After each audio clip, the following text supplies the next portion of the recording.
जय हिंद दोस्तों। मिशन 2024 में जुटी समाजवादी पार्टी उत्तर प्रदेश में लोकसभा की 15 सीटों पर नवरात्रि तक उम्मीदवारों की घोषणा कर सकती है। सपा सुप्रीमो अखिलेश यादव ने इसके संकेत भी दिए हैं। एक सवाल के जवाब में अखिलेश ने कहा, हमने बीजेपी के बड़े नेताओं को हराने का प्लान बना लिया है। नवरात्रि आते ही वीआईपी सीटों पर अपने प्रत्याशी उतार देंगे। समाजवादी पार्टी ने यूपी में लोकसभा की 50 सीटें जीतने का लक्ष्य रखा है। कोलकाता में राष्ट्रीय कार्यकारिणी की बैठक में सपा ने बकायदा इसकी घोषणा भी की थी। सपा को 2004 में यूपी की सबसे ज्यादा 35 लोकसभा सीटों में जीत मिली थी। उस वक्त उत्तर प्रदेश में मुलायम सिंह यादव के नेतृत्व में पार्टी की सरकार थी। अखिलेश के नेतृत्व में समाजवादी पार्टी को 2019 में सिर्फ 5 सीटें पर जीत मिली थी। सपा इस बार इंडिया गठबंधन में शामिल है और पार्टी को पिछले चुनाव की तुलना इस बार बेहतरी की उम्मीद है। सपा सूत्रों के मुताबिक पार्टी हाईकमान को लोकसभा की 10 सीटों के लिए उम्मीदवार के नाम फाइनल कर लिए हैं, जबकि 20 सीटों पर नामों को लेकर माथापच्ची जारी है। इन 20 सीटों में से के लिए दो उम्मीदवार की एक लिस्ट तैयार की गई है।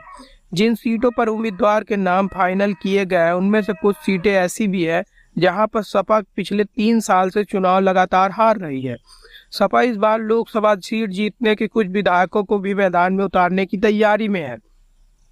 सूत्रों के हवाले से बताया गया कि शिवपाल यादव आजम खां को लेकर पार्टी हाईकमान ने कोई भी फैसला नहीं किया है। 2024 में शिवपाल चुनाव लड़ेंगे या उनका बेटा, या फैसला शिवपाल को ही लेना है। वहीं आजम खान चुनाव लड़ेंगे या नहीं, इस पर कानूनी जानकारों से पार्टी राय ले रही है। अखबार के मुताबिक रामपुर और उसके आसपास की एक सीट पर आजम खां की सिफारिश को सपा तहरीर देगी। सपा ने यूपी की वीआईपी सीटों को 2 कैटेगरी में बांटा है। पहली कैटेगरी उन सीटों को रखा है जहां उसका दबदबा ठीक ठाक है। वहीं दूसरी कैटेगरी ऐसे सीटों को रखा है जहां उसकी स्थिति स्थापना के बाद से ही ठीक नहीं है।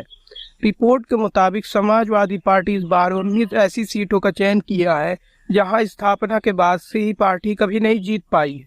इसमें बागपत, मेरठ, गाजियाबाद, नोएडा, अलीगढ़, मथुरा, आगरा, हासरत, बरेली, कानपुर, पीलीभीत, दौहरा, गोंडा, बस्ती, वाराणसी, सुल्तानपुर और लखनऊ प्रमुख रूप से शामिल है।